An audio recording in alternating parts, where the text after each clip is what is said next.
저는 초등학교 때 토요일, 일요일이 되면 아버지하고, 전 수원 사람인데 매일 뒤에 광교산에 놀러를 갔어요. 광교산에 가서 가재 잡고 메뚜기 잡고, 가을이면 도토리 줍고 밤 따고 감서리하고, 그 다음에 도라지 캐고 더덕 캐고. 그러니까 초등학교 때 며칠 전에 성복동 성당이라는 곳에 강의를 갔는데 광교산 밑에 있더라고. 다 생각이 나요. 상강교, 하강교, 뭐 미군 레이더 기지, 뭐 주한말 농장, 뭐 쫙 지금도 40년 전 일인데 머릿속에 아직도 그 즐거웠던 추억이 그대로 남아 있어요. 나 초등학교 때 공부했던 기억은 거의 없어요. 매일 놀러 다녔던 기억. 그 생각하면 참 행복해요. 그리고 광교산만 가면은 내가 여기서 초등학교 때 여기서 즐겁게 놀았지. 중고등학교 때 또 성당 참, 학교는 일요일은 안 갔는데 성당은 월요일부터 일요일까지 갔어. 월요일부터 일요일까지. 그 여름에 캠프 간다고 우리 때는 4박 5일 갔어요. 그때는 또 어디 놀러를 갈 때가 있어요. 성당에서 가는 캠프가 최고의 행사였죠. 그럼 뭐 조 모임 하면은 뭐 너는 쌀 갖고 와라, 넌 냄비 갖고 와라, 넌 텐트 갖고 와라, 남자 5, 여자 5 같은 조로. 이건 뭐 살림살이 떠나는 거하고 똑같은 거예요. 살림살이 떠나는 거하고. 얼마나 그 중고등학교 때 성당에서 떠나는 캠프가 얼마나 좋았는지 몰라요. 예. 그리고 뭐 내가 이 가을에는 예술제 한다고 연극하고 노래하고, 이제 성탄 때만 되면 예수님 성탄 전야제 한다고 모여갖고 뭐, 정말 지금 생각해보면 그때 그 사춘기에 느낄 수 있는 모든 행복을 다 느꼈던 것 같아요. 그리고 우리 때는 또 남녀공학이 분명했을 때인데 성당만 가면 그 이쁜 아가씨들이 그냥 얼마나, 우리 성당에 특별히 이쁜 여자애들이 많이 왔던 것 같아요. 그리고 그 성당 그때 학생의 프로그램이요 너무너무 좋았어요. 지금 애들이 학원에 다니지만 우리 때는 뭐 학원 그런 게 어디 있어요. 성당 가는 게 유일한, 탁구 치고 성당에서 참 좋았던 것 같아요. 그래서 그때 우리 그 학생의 아이들이 신부가 10명이 됐어요. 신부가 10명이 됐어요. 그래갖고 지금 우리 교구에 뭐 사무처장, 관리국장, 사무국장, 다 사목국장, 우리 성당 출신 신부들이 다 하고 있어요. 다 하고 있어요. 그렇게 그때 그 신앙의 그 교육이 풍요로웠던 거죠. 예. 그리고 수녀님들도 많이 나오고, 그 유명한 수녀님들 중에 하나는 또 누구냐 하면은 김혜윤 베아트릭스 수녀라고, 성서 가르치는 수녀님 있잖아요. 뭐 같은 성당을 다녔지만 그 수녀님하고 우리는 질이 달랐어요. 그 수녀님은 공부를 너무너무 잘해갖고 전교 1등을 놓친 적이 우리는 저 밑에서 그냥 그 수녀님 나보다 1살 어리거든요. 그땐 참 예뻤는데 로마 유학 갔다 오더니 팍 늙어갖고. 근데 지금도 이쁘다고 사람들은 그러긴 그러는데 그땐 참 예뻤어요, 수녀님이. 그러니까 얼마나 그 공동체가, 어제도 서울 둔총동 성당에 강의를 갔는데 그 나보다 한 2, 3살 나이 많은 누나였는데 그때도 예뻤는데 지금 보니까 50, 한 4, 5이 됐는데 지금도 그렇게 이쁘더라고, 그 누나가. 어제 너무 만나서 반가웠는데 그 누나도 아들이 지금 서울신학교 2학년 지금 다니고 있다는 거예요. 그러니까 신앙이 얼마나 좋았던 거예요, 그 공동체가. 그러니까 그 중고등학교 생각하면 나는 정말 행복한 사춘기를 보낸 거죠. 그래서 내가 제일 화려했을 때는 언제였느냐면은 신학교 때. 저는 방학이 싫었어요. 신학교 생활이 너무 재밌었어요. 먹여주지, 재워주지, 기도시켜주지, 철학 가르쳐주지, 신학 가르쳐주지, 성서 가르쳐주지. 이 신학교 교육이요, 내가 보기엔 이 교육 제도 중에 제일 좋은 것 같아. 그냥 좀 신학교 7년 참 행복하게 살았어요. 보좌 신부 때는 또 훌륭한 본당 신부님 모시고, 우리 천주교 교우들은 보좌 신부들 이렇게 바라보는 눈이 사랑으로 꽉 차 있어. 그 느껴요. 이렇게 보면 보좌 신부 딱 보면 사랑으로 꽉 차 있어. 본당 신부 10년 동안 교우들이 참 내 말 잘 듣고 신부를 업고 살죠. 한국 천주교 교우들은. 참 이렇게 보면은요 너무너무 행복했던 것 같아.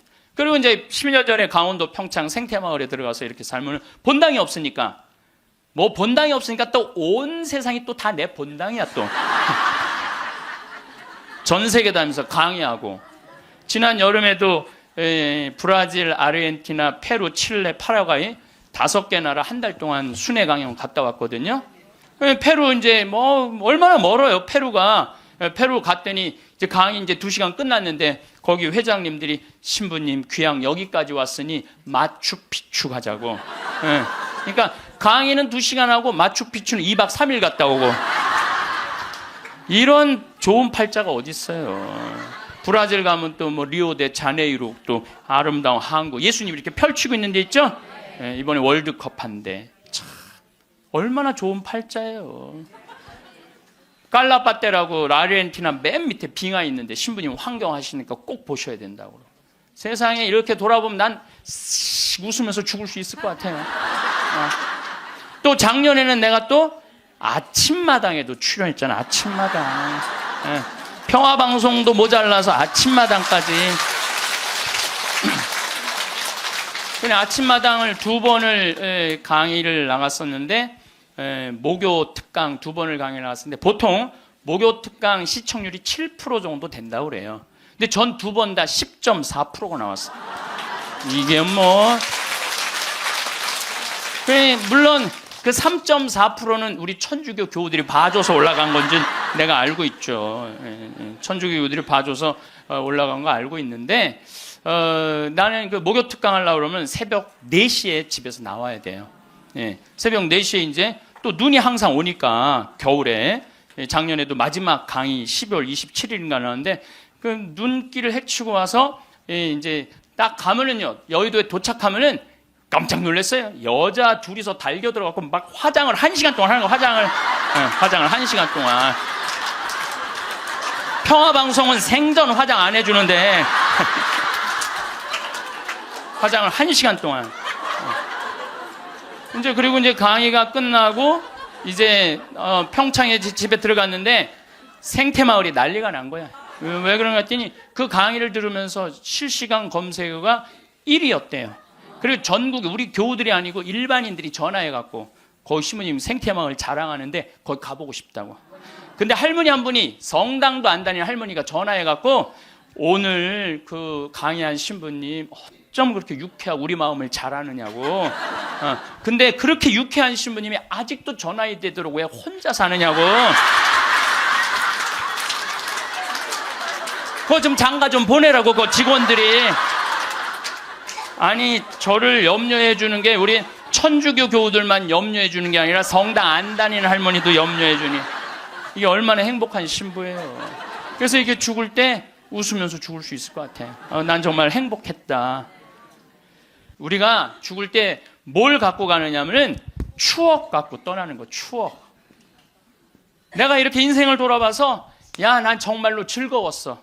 나 정말로 행복했어. 이런 추억이 있는 사람이 죽을 때 행복하게 죽을 수 있어요. 여러분들도 가만히 인생 돌아봐서 즐거웠던 추억이 하나도 없어. 고생만 슉샬나게 한 추억밖에 없어. 그렇다면 여러분들 인생 잘못 사는 거예요. 오늘 추억이 하나도 없는 분들은 추억을 만드세요. 프로그램을 짜세요. 신부님은 신부로 사니까 팔자가 좋아서 그렇지 우리는 얼마나 힘든지 몰라요. 사는 거. 무슨 우리가 즐거운 추억이 있어요. 저도 여러분들 힘들었을 때 많았어요. 인생 50살밖에 안 됐지만은 돌아보면 즐거웠었던 일만 있었던 거 아니에요. 근데 여러분들 사람은요, 과거를 돌아봤을 때 고통스럽고 괴로운 것만 기억하는 사람은요, 악해져요. 악해지게 돼 있어요. 근데 즐거웠던 것만 의도적으로 기억하려고 하면 선해지게 돼 있어요. 저도 사기 많이 당했어요. 이 세상에 사기 쳐먹기 제일 쉬운 사람이 신부예요. 신부. 세상 물정 모르니까 사기도 많이 당했고 배신도 많이 당했어요. 그래갖고 아픔이 많았었어요. 근데 가만히 내 인생을 돌아보면 내가 사기당했을 때 내 상태가 어땠었냐면 욕심이 꽉 차 있었을 때. 그러니까 내가 강의 때 여러분들 욕심 부리지 말라는 게 그냥 하는 말이 아니라 이 온 몸에서 경험을 하고 나온 말이에요. 온 몸에서 경험을 하고 나온 얘기, 그냥 하는 얘기가 아니에요. 온 몸에서 나온 거죠. 또 뭐 배신도 많이 당했고. 그런데 내가 이렇게 요한복음을 읽어보면 예수님이 막 이 루카복음에도 마테오복음에도 이런 악마가 와서 유혹을 해요. 돌도로 빵대라고 그러고 산에서 뛰어내리라고 그러고 성당에서 교회 종탑에서 뛰어내리라고 그러고 그랬을 때 예수님이 한마디 한마디가 그게 다 내 인생에 나도 저런 유혹이 있는데 예수님은 안 빠졌는데 난 다 빠졌던 거야. 나는 다 빠졌던 거야. 그러면서 제가 깨달은 게 있어요. 아, 욕심 부리지 말아야 되겠구나. 그리고 하느님을 더 사랑해야지 사람을 더 사랑하면은 꼭 고통이 오는구나. 그리고 이제 좋았던 것만 기억을 하는 거야. 나빴던 기억을 자꾸 하면요, 인생이 우울해요. 습관이에요, 습관. 여러분들 그 불행한 사람들 며칠 전에 그 신문에 아주 재미난 게 나왔어. 불행한 사람 10가지 특징이 나왔어. 자신과 남의 단점만 본다. 불행한 사람들은요, 자신과 남의 단점만 본대요. 그 다음에 두 번째, 변화시킬 수 없는 것에 대한 걱정을 한다. 그러니까 과거를 집착하는 거야. 과거에 내가 왜 그랬을까? 안 바뀌어요, 과거는. 그 다음에 쉽게 포기한다. 뭘 하다가 그냥 금방 포기하는 사람, 이 사람 불행해진다는 거죠. 운동을 하지 않는다. 운동하는 사람이 행복해요. 그래서 여러분들 꼭 운동하셔야 돼요. 뭐 이건 이번 다음 달 강의에 꼭 하겠지만은, 그 다음에 성취 불가능한 목표를 세운다. 성취 불가능한 목표를 세운다. 건강에 좋지 않은 음식만 골라 먹는다. 그러니까 우리가 행복하려면 건강에 좋은 음식을 먹어야 돼. 우리 청국장 가루 같은 거, 이런 거. 얼마나 좋아요, 이 청국장 가루 같은 거. 나도 오늘 아침에 좀 일찍 나오는 바람에 청국장 가루를, 저는 그냥 제가 일어나자마자 제가 타 먹어요, 맹물에. 그걸 먹으면요, 기분이 참 좋아요. 그리고 이제 요즘은 이제 시래기, 무청 있죠? 우리 생태마을에 그냥 온 생태마을에 무청이 널려 있어요, 지금. 그걸 보고 있으면 기분이 좋아요. 그 시래기 탁 삶아갖고 무쳐갖고 밥을 비벼 먹으면, 우리 생청국장에다 밥을 비벼 먹으면 너무 맛있어. 잠을 충분히 자지 않는다. 불행한 사람들. 인터넷에 갇혀 산다. 남에 대해 험담, 부정적인 말만 한다. 불행한 사람들은 이런 다 기미가 있어요. 그 다음에 마지막에 용서하기를 거부한다. 난 절대 용서할 수 없어. 이 사람들이 다 불행하다는 거예요. 그래서 여러분들 이렇게 인생을 돌아보면서 억울하고 분한 것만 새기지 마라. 특별히 우리 할머니들, 내가 대동아 전쟁에 시집으로 와서 6.25 전쟁 때 1.4.5태 때 고생한 얘기, 그거요, 청승이에요, 청승. 행복했던 기억만 하시면 좋아요. 그 다음에 죽을 때 뭐 갖고 가냐면 선행 갖고 가는 거. 선행. 죽을 때 선행 갖고 가는 거. 여러분들 죽을 때 땅 갖고 가는 거 아니라니까요. 집 갖고 가는 게 아니라니까요. 재물 갖고 가는 게 아니에요. 이거는 갖고 갈 수 없는 거야. 갖고 갈 수 없는 거야. 오늘도 전심 먹으면서 잠깐 대화를 했는데, 사람들을 보면요, 1000개를 가지고 있으면서 1개밖에 못 누리고 사는 사람이 있어요. 근데 100개를 가지고 99개를 누리고 사는 사람이 있어요. 그럼 여러분들 1000개 가진 사람은 이게 뭐 1000개 가지나 많아요. 이 사람이 죽을 때 그랬는데, 돈이 너무 많은 사람은 그걸 못 쓰고 죽어서 못 죽는데요. 돈이 너무 많은 사람들은. 그러니까 쓸 수 있을 때 열심히 쓰라는 거예요. 두 번째로는 선행이야. 마태복음 25장에 예수님이 이런 얘기를 합니다. 오른쪽에는 양, 왼쪽에는 염소를 갈라놓고 이런 얘기를 해요. 내 오른쪽에 있는 사람들한테, 내 아버지의 복을 받은 이들아, 와서 세상 창조 때부터 너희를 위하여 준비한 나라를 차지하여라. 너희는 내가 굶주렸을 때 먹을 것을 주었고, 내가 목말랐을 때 마실 것을 주었으며, 감옥에 갇혔을 때 찾아주었다. 그럼 의인들이 이렇게 말할 것이다. 주님, 저희가 언제 주님께서 굶주리신 것을 보고 먹을 것을 드렸고 목마르신 것을 보고 마실 것을 드렸습니까? 언제 주님께서 나그네 되신 것을 보고 따뜻히 맞아 드렸고 헐 벗으신 것을 보고 입을 것을 드렸습니까? 언제 주님께서 병드시거나 감옥에 계신 것을 보고 찾아가 배웠습니까? 그럼 임금이 대답할 것이다. 내가 진실로 너희에게 말한다. 너희가 내 형제들인 이 가장 작은 사람, 여러분들, 그래서 저는 이 단어를 참 요즘 많이 묵상을 해요. 내가 만나는 사람들 중에 작은 이들 가운데 한 사람에게 해준 것이 곧 나에게 해준 것이다. 가장 작은 이한테 해준 게 누구한테 해준 거야? 예수님. 이 지금 대한민국 사람들이 이 말씀을 새겨야 돼요. 돈 좀 벌었다고 작은 이들을 무시하는 이런 사회, 이 왼편 염소 쪽으로 가는 거예요. 여러분들 오른편 양쪽으로 가려면 어떻게 해야 돼? 작은 이들 중에 목마르고 헐벗고 배고프고 감옥에 갇히고 나그네 된 사람한테 따뜻하게 대해야 되는 거예요. 제가 요즘 뭐 바빠서 텔레비전은 거의 못 보지만은 BBC에서 아주 재미난 프로그램을 해요. 영국 BBC에서 백만장자가 자기 신분을 감추고 아주 힘들게 사는 동네에 들어가는 거예요. 그래서 거기서 정말 열심히 사는 사람을 찾아내는 거예요.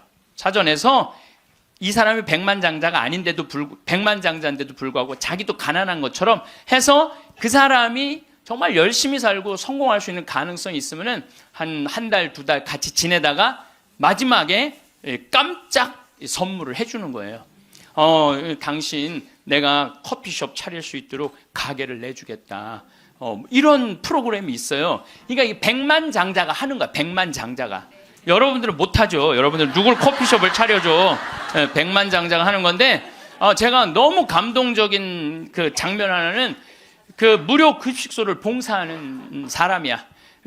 그 무료 급식소를 운영하는 남자인데 백만장자가 들어와서 같이 급식을 해주는 거예요. 근데 이 사람은 뭐 무료 급식소를 하니까 휴가도 한 번도 못 간 거야. 자기 있는 거 다 끌어다가 했는데 백만장자가 마지막에 난 당신한테 감동받았다. 내가 앞으로 당신 무료 급식을 계속 할 수 있도록 돈을 대주겠다. 근데 더 기가 막힌 거는 가만히 보니까 봉투를 하나 더 줘요. 더 주면서 가만히 보니까 당신 무료 급식소 하느냐고 휴가 한 번을 못 갔는데 이거는 당신 자신을 위한 휴가 비행 티켓이고 호텔 예약권이다. 자신을 위해서도 휴가를 한번 가라. 막 저 그걸 보는데 막 가슴이 막 먹먹하더라고요. 그러니까 돈 많은 사람이 좀 그렇게 살았으면 좋겠어. 돈 많은 사람이 그렇게 살았으면 좋은데 우리나라 부자들은 그런 멋이 없어요. 근데 영국 BBC에서 그걸 하니까 미국에서도 요즘은 해요. 그래서 이 백만장자들이 어려운 사람들을 가서 계속 깜짝깜짝 그러니까 사회가 건강해지는 거예요. 그 백만장자가 그 무료 급식 한다고 몇 년 동안 3년 동안 휴가도 한 번 안 간 사람한테 자신을 위해서도 시간을 내라고, 남을 위해서 희생만 하지 말고. 왜냐하면 사람이요 남을 위해서 너무 희생하다 보면 지쳐요. 지치고 나중에는 너무 화가 나면은 내가 저 예수님 때문에 내가 이 고생한다 그러면서 예수님 십자가에 다시 못 박는데 더 큰 못 찾아다가. 저는 지난 월요일 날 너무너무 놀란 사건이 있었어요. 이게 참 신기해요. 성남에 사는 할머니, 할머니도 나이가 85, 할아버지는 90인데 나한테 40억을 들고 왔어요. 그래갖고 교구청에서 그 아주 서류를 다 해놨어. 법무사까지 다 와서 다. 그래서 어저께 그러니까 월요일 날 40억을 기증을 받았어요. 할머니가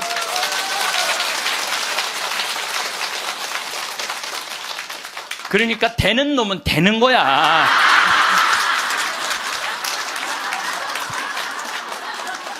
그래서 할머니한테 물어봤어요. 이 많은 돈을 왜 나한테 기증을 하느냐? 그랬더니 신부님 제가 강의를 듣는데 신부님이 잠비아에 농업대학을 세우고 싶다고 그런 게 있는데 대학을 세우는 건 또 내가 저 잠비아 농장 꾸미는 거하고는 또 다르잖아요.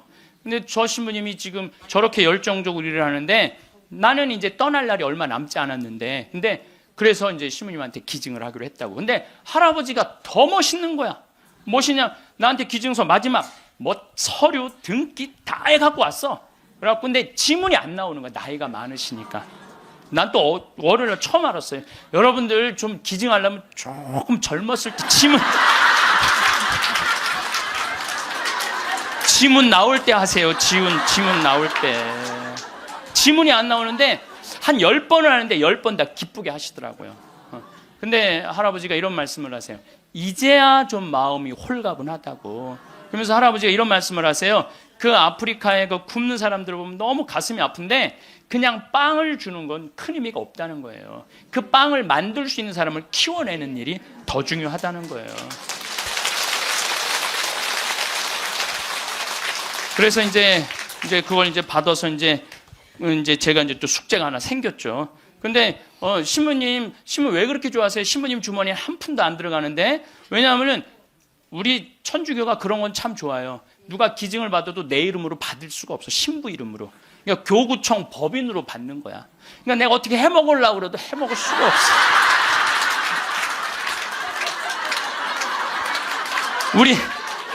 우리 주교님 도장을 훔쳐야지 해먹을 수 있는 거니까. 주교님 도장을 훔쳐야지. 근데 그 할아버지가 더 기가 막힌 말씀을 하셨어요. 어떤 말씀을 하셨느냐면은 신부님 아들한테 물어봤대요. 내가 이거를 40억을 신부님한테 기증하기로 했다. 그랬더니 아들이 아버지 기증하세요. 나 넓은 집이 있고 직장이 있는데 그거 돈 많으면 머리 아파요. 그 아들도 기가 막히죠. 아니 뭐 법적으로 뭐 소송도 한다는데. 그래서 여러분들 제가 말씀드리는 거는 우리가 죽을 때 갖고 가는 게 땅이 아니라니까요. 집이 아니고 재물이 아니에요. 뭐냐면 선행이야. 선행. 내가 뭔가 베풀 수 있는 선행이 있어야 돼요. 그래서 여러분들도 내가 돈이 없다라면 마음으로라도 나눌 줄 알아야 돼. 마음으로라도. 예. 그래서 여러분들 신부님 저는 주머니에 돈 한 푼도 돈이 부처님이 그랬잖아요. 나눠라 그러니까 저는 부처님 아무것도 가진 게 없습니다. 부처님이 뭐라 그래요? 왜 네가 가진 게 없냐? 네가 사람들하고 대화할 때 따뜻하게 웃어주는 것도 나누는 거다. 누가 사람이 얘기를 할 때 네가 자세를 낮추고 경청하는 것도 그것도 나누는 거다. 공손한 것도 나누는 거다. 여러분들 꼭 돈으로 나눠야 돼? 아니에요. 마음으로도 얼마든지 우리가 나눌 수가 있는 거예요. 록펠러라고 있어요. 미국 부자. 이 사람 죽었는데 얼마나 부자냐면 1850년도에 태어난 사람인데 55살에 전 세계의 90%를 줘요. 세계에서 최고로 부자였어요. 55살에 이 사람이 불치병을 딱 판정을 받아요. 1년밖에 못 산다고. 1년밖에 못 사니 전 세계 최고의 부자인데 55세 1년밖에 못 사니 얼마나 기가 막혀요. 병원에서 탁 나오는데 이렇게 보니까 병원 정가운데 뭐라고 써 있느냐면은 받는 자보다 주는 자가 행복하다. 그거를 봐요. 그거를 보고 막 가슴에 전율을 느껴요. 어떤 전율을 느끼냐면 자기는 돈이 그렇게 많은데도 준 적이 없는 거야. 막 회사 병합하고 뺏고 막 이랬거든요. 아주 냉혈한이었어요. 예. 완전히. 그래갖고 가만히 나는 그 많은 돈 중에 준 적이 없네. 여러분들 가끔 이렇게 말하는 분들이 있어. 누가 나 좀 돈 좀 안 주나? 이 사람 불행한 거예요. 이 사람 무조건 불행한 거예요. 내가 누구 돈 좀 줘야지 이 사람이 행복한 거예요. 항상 얻어먹을 자세가 돼 있는 사람은 불행한 거예요. 주려고 그래야 돼. 주려고. 그래서 저는 본당 신부하면서도 교우들하고 밥을 먹어도 정말 내가 냈지 교우들이 돈 못 내게 했어요. 왜냐하면 가만히 보면 교우들 먹고 살기 바쁜데 자식도 공부시키고 월세 세금 내기 바빠 죽겠는데 신부한테까지 돈을 뺏기면서 밥을 사주는 거예요. 이게 그래서 나는 내가 정말 많이 냈어요. 그 처음에 신부님한테 밥 얻어 먹은 적이 평생에 처음이라는 교우들을 참 많이 봤어요. 신부님 무슨 돈이? 나 돈 많아. 나는 강사료도 많고 인세가 또 많이 들어오잖아요. 나는 인세도 많이 들어오고 그래서 난 많으니까 걱정하지 마라. 그래갖고 난 다 사줬어요. 그래도 난 내 주머니에 한 번도 돈이 떨어져 본 적이 없어요. 이게 언제 들어오냐면 내 영명 축일 때 다 들어온다니까요. 내 영명 축일 때. 그리고 예수님이 뭐라고 그러냐면 5,000명 빵 먹일 때 너희들이 줘라. 그러니까 제자들이 이제 이 많은 사람들 어떻게 우리가 주냐 그러니까 예수님이 이런 말을 해요. 너희가 거저 받았으니 거저 주어라. 참 이 말이 전 좋아요. 우리가 나누지 못하기 때문에 인생이 괴로운 거죠.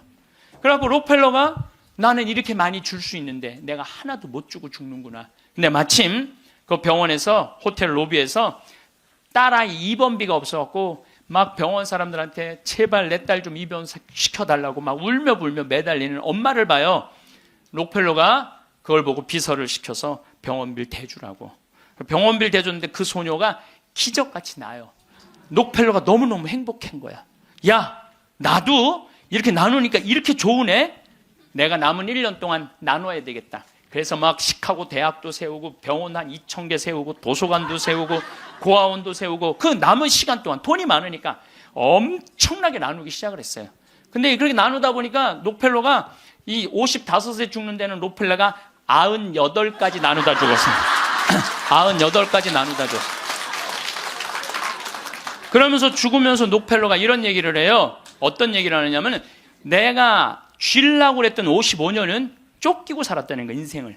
사람이 가지려고 그럴 때는요, 인생을 쫓기게 돼 있어요. 근데 내가 나누기 시작하면서부터는 내 삶은 기쁨으로 가득 찼다고 그래요. 기쁨으로 가득. 그리고 죽을 때 갖고 가는 건 결정적인 건 믿음이야. 믿음. 믿음이 없는 사람은요, 노잣돈 없이 떠나는 거예요.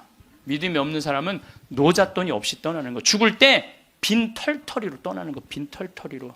근데 내가 주님께서 날 기다리고 계셔. 주님께서 날 맞아주실 거야. 이 믿음이 있는 사람은요, 여행 떠날만 해요. 근데 딱 저승에 들어섰는데 아무도 날 데려가는 사람, 깜깜한 어둠만 날 기다리고 있는 사람은 너무너무 힘든 거죠. 제가 한 10년 전에 우리 후배 신부들을 데리고 제주도에 스킨스쿠버를 데리고 갔어요. 바다에 들어가는 거. 근데 뭐 한 6, 7명 신부들하고, 지구 신부들하고 갔는데, 문섬, 새끼섬, 서귀포 쪽에 거기가 참 아름다워요. 근데 이제 그 신부들은 초보니까 강습을 받고, 나는 좀 할 줄 아니까 새끼섬에 바다에 이렇게 들어가서 이제 혼자 절대 가면 안 되는데, 그래도 이제 혼자 이렇게 좀 옆에 이제 강습하는 거 보고 혼자 이렇게 돌았어요. 근데 그 신부 중에 하나가 물 공포증 있는 신부가 있어요. 너는 여기서 낚시만 해. 그래갖고 이제 그 신부는 위에서 낚시를 하고 있는데, 나는 이제 바다에 들어 물고기가 얼마나 많은지 몰라요. 돌돔, 하여튼 물고기가 얼굴을 치고 지나갈 정도로 물고기가 많아요. 바다에 들어가 보면은. 그래갖고 이제 한 바퀴 한 30분 이제 다이빙을 하고 나와서 그 후배 신부한테 물어봤어요. 물고기 좀 잡았어? 이 신부가 한다는 얘기가, 신부님 한 마리도 없나 봐요. 30분 동안 한 마리도 못 잡았어요. 그러는 거예요. 그 많은 물고기를 두고 그 위에서 낚시하는 사람은 한 마리도 없는 줄 알고 그냥 계속 한 마리도 없다고 투정을 부리더라고요. 신앙생활도 똑같아요. 신앙생활도 내가 하느님을 믿고 하느님 안으로 빠져들면은요, 그 안에는 온 세상이 하느님의 섭리야. 하느님의 손길이고 하느님의 사랑이야. 근데 많은 사람들은 그 물속에 뛰어들지 않아요. 뛰어들지 않고 바깥에서 있는 거야, 없는 거야. 하느님 계신 거야, 안 계신 거야. 이러고 있으니까 잡아요, 못 잡아요?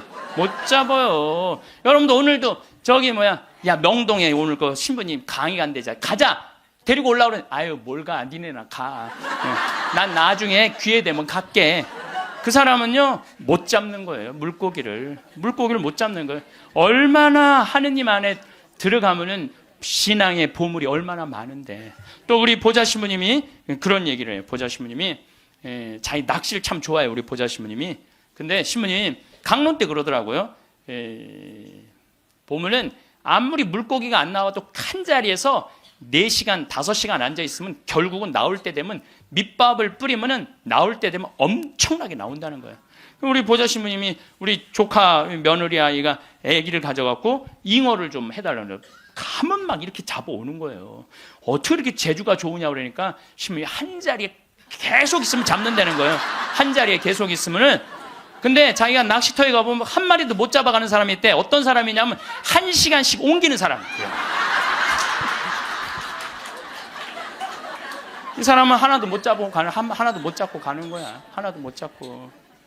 그래서 신앙도 꾸준한 사람이, 변함이 없는 사람이 엄청난 보화를 끌어올릴 수 있는 거예요. 우리가 죽는 게 참 싫은 이유는 두려움 때문에 그렇습니다. 두려움. 막연한 두려움이 있어요. 죽고 난 다음엔 도대체 어떤 세상이 펼쳐질 것인가? 그런데 제가 말씀드렸듯이 죽고 난 다음에 우리는 천당에 가요. 우리가 천국에 가면 더 이상 부당한 대우 받지 않고 서름받지 않아요. 하느님께서 어느 누구든 위로해 주시고 따뜻하게 감싸 주시기 때문에 우리는 죽음 이후를 막연히 두려워할 필요가 없다는 거예요. 예수님께서 나는 부활이요 생명이다.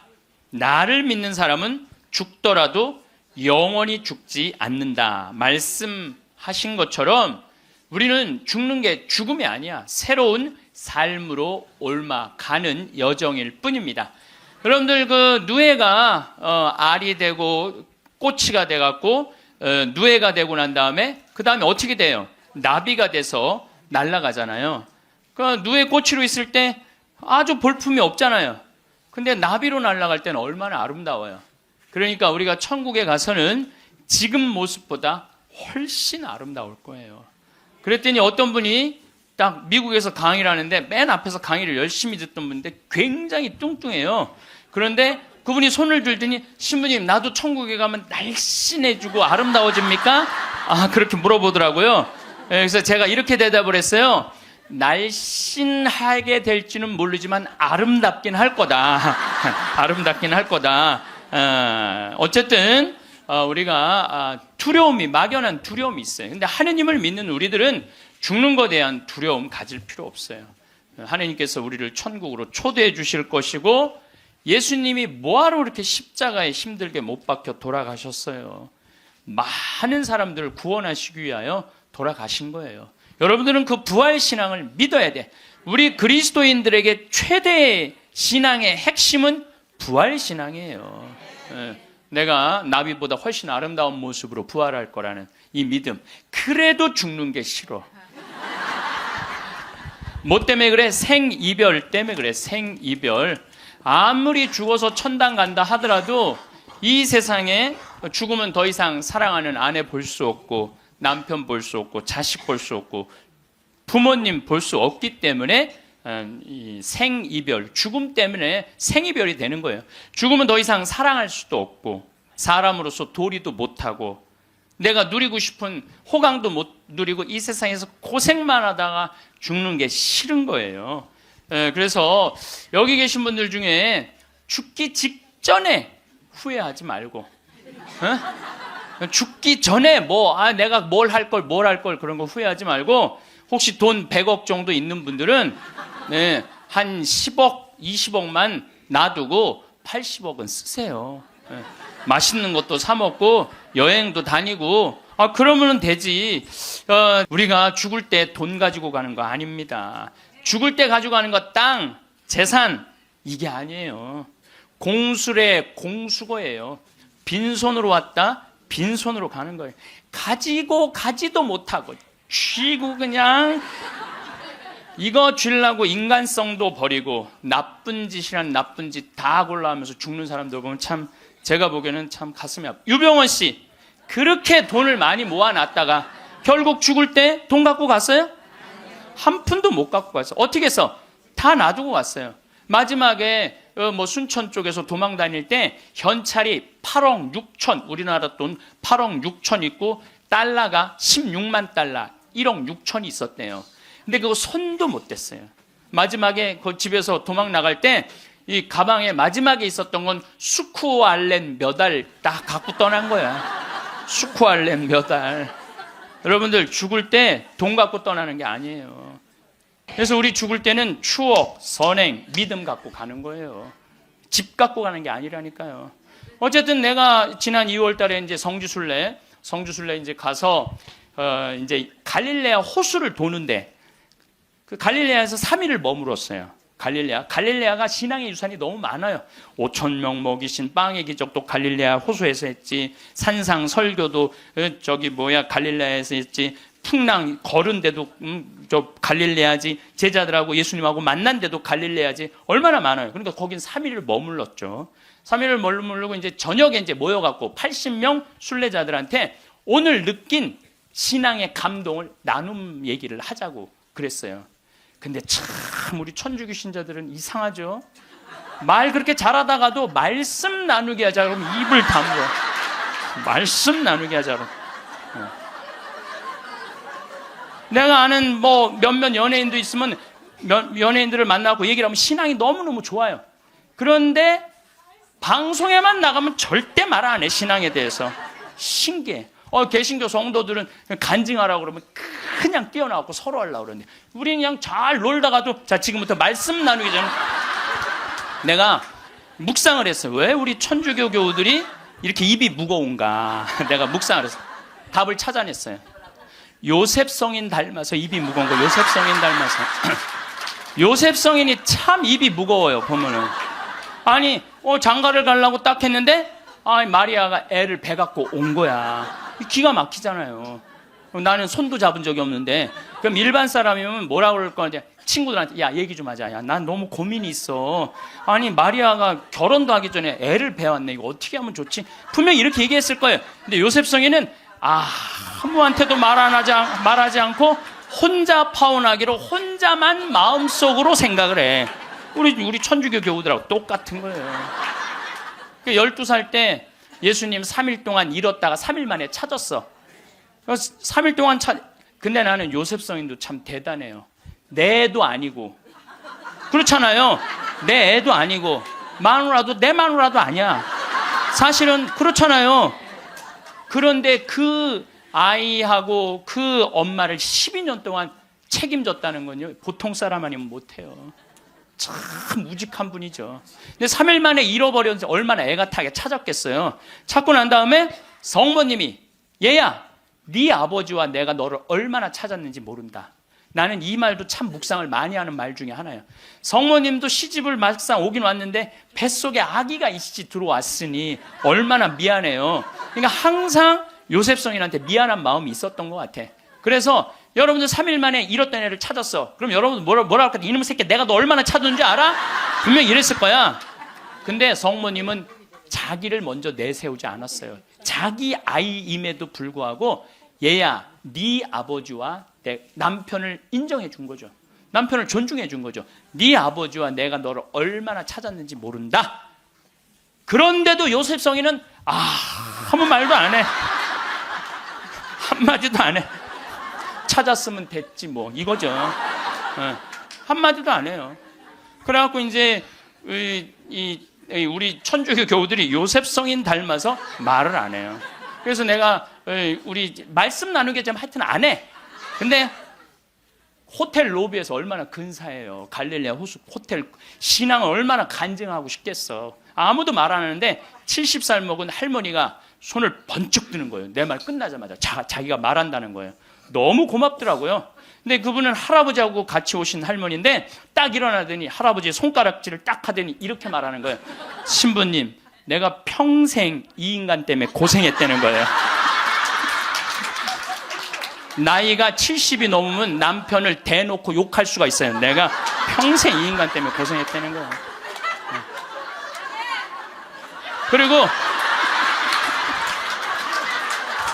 그리고 자기가 자식 셋 키웠는데 70이 됐는데 자기한테 자식들이 고맙다고 말 한마디 안 하고 남편이 그 잘난 반지 목걸이 한번 사준 적이 없다는 거예요. 속에서 우라통이 터지더래요.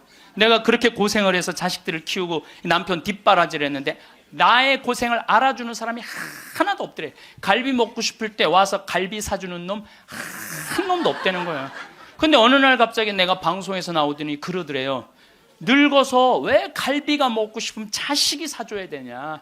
그 지근성을 버려라. 갈비가 먹고 싶으면 내 돈으로 내가 가서 사 먹으면 되지. 그 자식이 사줄 때까지 기다리느냐. 무슨 돈으로 집 잡혀서 사 먹어라. 맨날 자식한테 섭섭하다고 그러지 말고. 그 얘기를 듣는데 이 할머니가 망치로 한 대 맞았대요. 지금 70살 넘은 할머니 할아버지들 중에 갈비가 먹고 싶다고, 여보 우리 갈비 먹고 싶다, 오늘 가서 갈비 사 먹자. 그리고 둘이 갈비집 가서 10만 원이나 된 돈 내면서 갈비 사 먹을 사람들이 얼마나 돼요. 그저 자식이 한번 사줘야지 그냥 한번 먹고 오는 거지. 그 돈 무서워서 벌벌 떨잖아요. 그러니까 자기를 위한 일을 안 하는 거예요. 이제는 여러분들 자기를 위한 일을 해야 돼요. 자기를 위한 일을. 어쨌거나 하여튼 이제 나도 이제 사 먹어야 되겠다, 집 잡혀서 그런 생각을 하는데 평화신문에 황창현 신부와 함께 떠나는 도보 성주술 내가 딱 떴대. 그걸 보는 순간 이 할머니는 이거다 하고 이 할머니는 그냥 집을 팔았대, 그냥.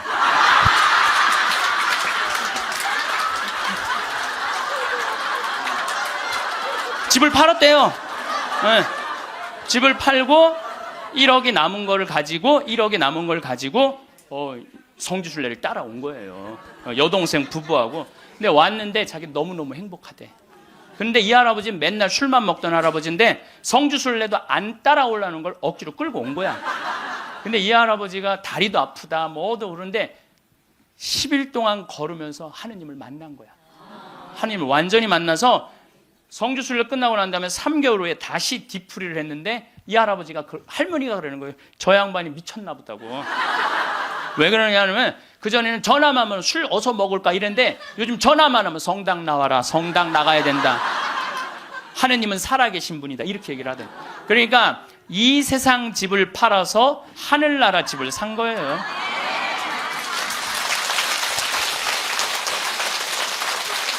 그러니까 여러분들도 제발 이 세상에 너무 얽매이고 연연하지 말라는 거예요. 내가 이번에 성지순례 가서도 너무 많은 걸 느꼈는데 그 대학생이 엄마 아빠를 따라온 거야. 인천공항이 딱 나를 바라보는 눈빛이 흰 눈동자 95% 까만 눈동자. 너 때문에 내가 여기 따라왔다. 근데 이 친구가 성지순례를 하루를 걷더니 이틀을 걷더니 눈빛이 바뀌는 거야. 그러면서 마지막엔 이 친구가 이런 말을 하더라고요. 신부님, 저는 가슴이 지금 터질 것 같이 행복하다는 거예요. 살아계신 예수님을 만나서 가슴이 터질 것 같이 행복하다는 거예요. 그리고 그 친구는 엄마 아빠가 길을 잃고 공부 굉장히 잘하는 아이였어요. 근데 지금 의대 공부를 한대요. 내가 아프리카에 좀 가서 봉사 좀 하자 그랬더니 그러니까 길을 찾은 거지. 그러니까 여러분들 제발 좀 죽기 전에 가지 말고 언제 가? 지금 가세요. 지금 가세요.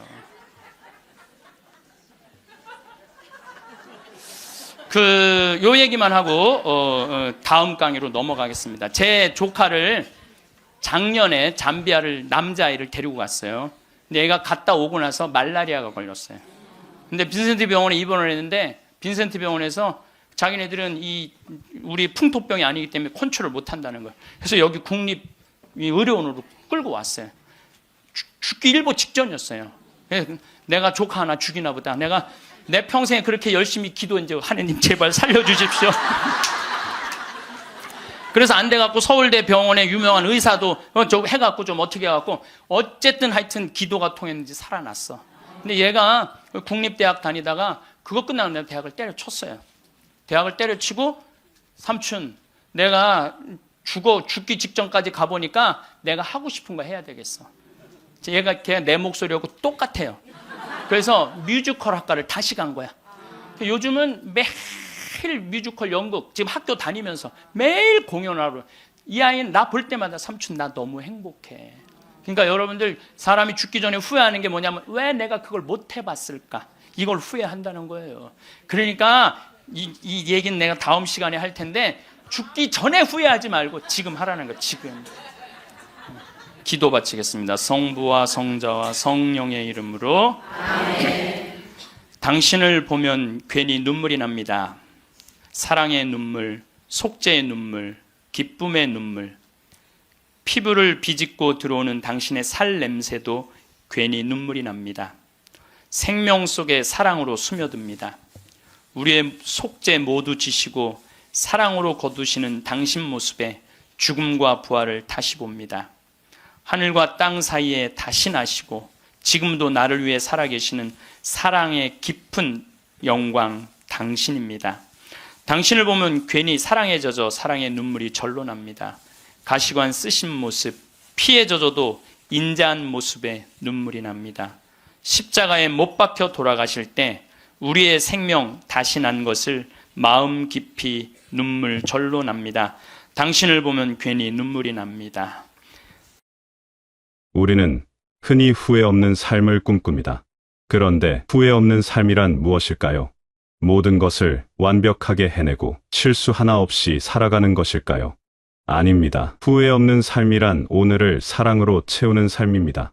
지나간 일을 되돌릴 수는 없지만 지금 이 순간을 어떻게 채워가느냐는 우리의 선택입니다. 그 선택이 모여 우리의 인생이 됩니다. 사랑은 거창한 일이 아니라 순간을 놓치지 않으려는 마음입니다. 사랑이라는 단어를 들으면 보통 사람을 떠올립니다. 가족, 친구, 소중한 이들을 생각합니다. 물론 그것도 사랑입니다. 하지만 사랑은 그보다 훨씬 넓은 의미를 품고 있습니다. 사랑은 결과가 아니라 삶을 대하는 태도입니다. 하루의 햇살에 감사하는 마음, 창밖으로 보이는 나무의 초록빛에 잠시 멈춰 서는 여유, 잔잔한 음악 소리에 귀 기울이는 순간, 이 모든 것이 사랑입니다. 아침에 눈을 뜨고 창문을 열었을 때 바람이 살짝 얼굴을 스치고 지나갑니다. 그 순간을 그냥 지나치지 않고 느낄 수 있다면 그것이 바로 사랑입니다. 밥을 먹을 때 음식의 맛을 음미하고 누군가 건넨 말 한마디에 귀를 기울이고 길을 걷다가 피어있는 꽃 한 송이를 발견하고 미소 짓는 것, 이 모든 것이 사랑으로 하루를 채우는 방법입니다. 사랑한다는 것은 놓치지 않는 것입니다. 바쁘다는 핑계로, 익숙하다는 이유로, 당연하다는 생각으로 지나쳐버리는 순간들이 너무 많습니다. 그런데 돌이켜보면 그 순간들이 가장 소중했던 것들입니다. 아무렇지 않게 나눴던 대화, 함께 웃었던 시간, 별것 아닌 것 같았던 일상의 조각들이 사실은 가장 빛나는 기억으로 남습니다. 사랑으로 하루를 채운다는 것은 특별한 일을 하는 것이 아닙니다. 지금 하고 있는 일에 마음을 담는 것입니다. 설거지를 하면서도, 청소를 하면서도, 산책을 하면서도 그 순간에 온전히 머물 수 있다면 그것이 사랑입니다. 무엇을 하느냐가 아니라 어떻게 하느냐가 중요합니다. 마음을 담으면 평범한 일도 특별해집니다. 여러분은 지금까지 수많은 날들을 살아왔습니다. 그 중에는 기쁜 날도 있었고 힘든 날도 있었습니다. 웃음이 가득했던 날도 있었고 눈물을 삼켜야 했던 날도 있었습니다. 그 모든 날들이 모여 지금의 여러분을 만들었습니다. 그리고 그 날들 중 가장 선명하게 기억나는 것은 무엇인가요? 아마도 감정이 깊게 새겨진 순간들일 것입니다.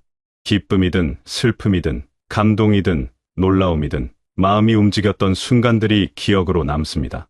추억은 과거의 잔상이 아니라 오늘을 살아가게 하는 마음의 등불입니다. 우리가 진짜로 남기는 것은 기록이 아니라 추억입니다. 사진이나 일기도 좋지만 진짜 추억은 마음속에 새겨진 감정입니다. 어린 시절 뛰어놀던 골목길의 풍경, 처음 자전거를 탔을 때의 설렘, 비 오는 날 창가에 앉아 빗소리를 듣던 기억, 이런 것들은 사진 속에 없어도 마음속에 생생하게 살아 있습니다. 추억은 과거에 머물러 있지 않습니다. 추억은 현재를 더 아름답게 살게 하는 에너지입니다. 힘들 때 떠올리면 힘이 되고, 외로울 때 생각하면 위로가 되고, 지칠 때 기억하면 다시 일어설 수 있게 합니다. 좋은 추억이 많은 사람은 어떤 상황에서도 희망을 잃지 않습니다. 마음속에 쌓아둔 아름다운 기억들이 삶의 버팀목이 되기 때문입니다. 그렇다면 좋은 추억은 어떻게 만들어질까요? 특별한 일을 해야만 추억이 되는 것은 아닙니다. 평범한 하루도 얼마든지 아름다운 추억이 될 수 있습니다. 중요한 것은 그 순간을 어떻게 받아들이느냐입니다.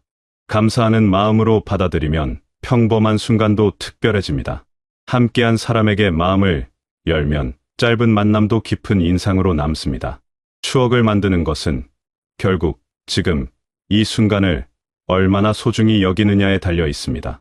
나중에 돌아봤을 때 미소 지을 수 있는 순간을 만드는 것, 그것이 추억을 쌓는 방법입니다. 그러려면 지금 이 순간에 집중해야 합니다. 과거를 후회하거나 미래를 걱정하느라 현재를 놓치지 말아야 합니다. 여러분이 지금 하고 있는 모든 일, 지금 만나고 있는 모든 사람, 지금 느끼고 있는 모든 감정이 미래의 추억이 됩니다. 지금이 바로 추억의 시작입니다. 이 사실을 기억한다면 매 순간을 더 소중하게 대하게 될 것입니다. 무심코 지나칠 수 있는 순간들이 다르게 보일 것입니다. 오늘을 사랑으로 채우면 내일은 추억으로 반짝입니다. 이것이 인생의 아름다운 순환입니다. 오늘 사랑하고, 오늘 웃고, 오늘 기억하세요. 그것이 바로 추억의 씨앗입니다. 지금 뿌린 씨앗이 나중에 아름다운 꽃으로 피어납니다. 지금 나눈 웃음이 나중에 따뜻한 위로가 됩니다. 지금 건넨 말 한마디가 나중에 큰 힘이 됩니다. 후회 없는 삶은 먼 미래의 결심이 아니라 지금 이 순간의 선택입니다. 우리는 종종 나중에라는 말을 합니다.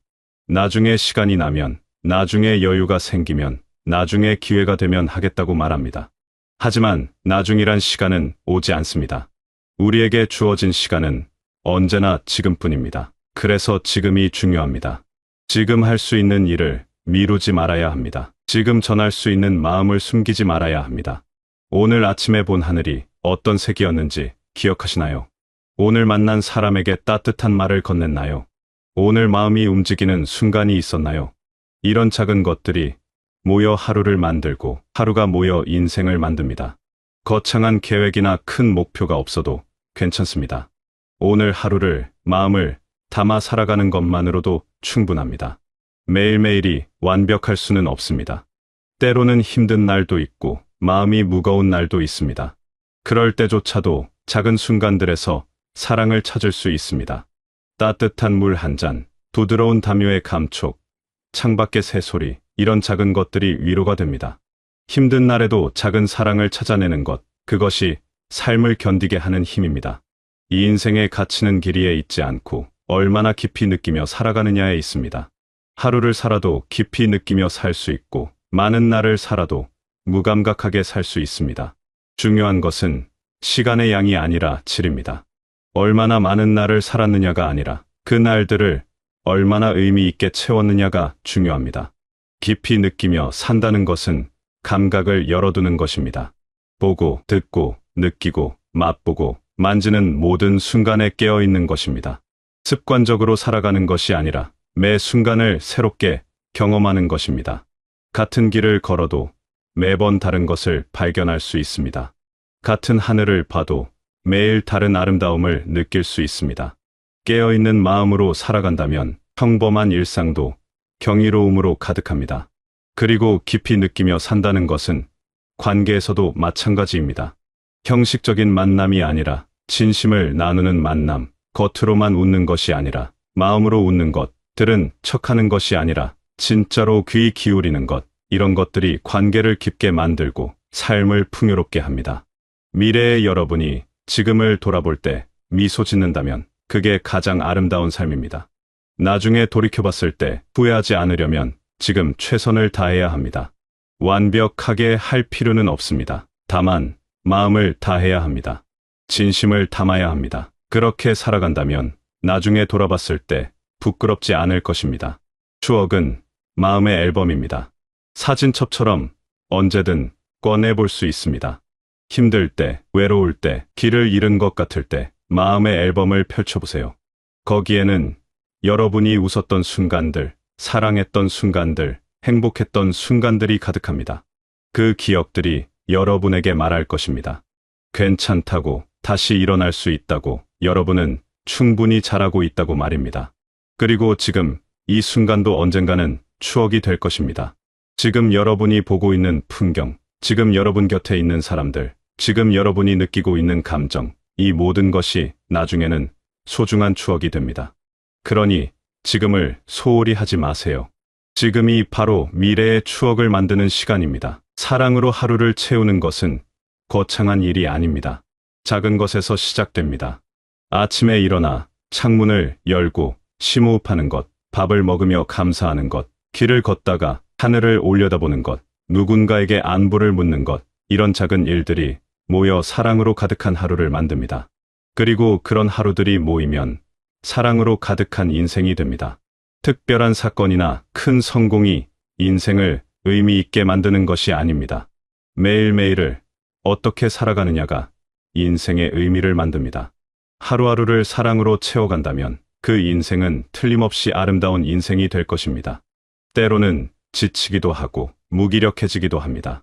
모든 것이 의미 없게 느껴지는 날도 있습니다. 그럴 때일수록 작은 것에 집중해 보세요. 거창한 의미를 찾으려 하지 말고 눈앞에 있는 작은 것들을 소중히 여겨보세요. 따뜻한 햇살, 시원한 바람, 맛있는 음식, 부드러운 침대, 이런 작은 것들이 삶을 살아갈 이유가 됩니다.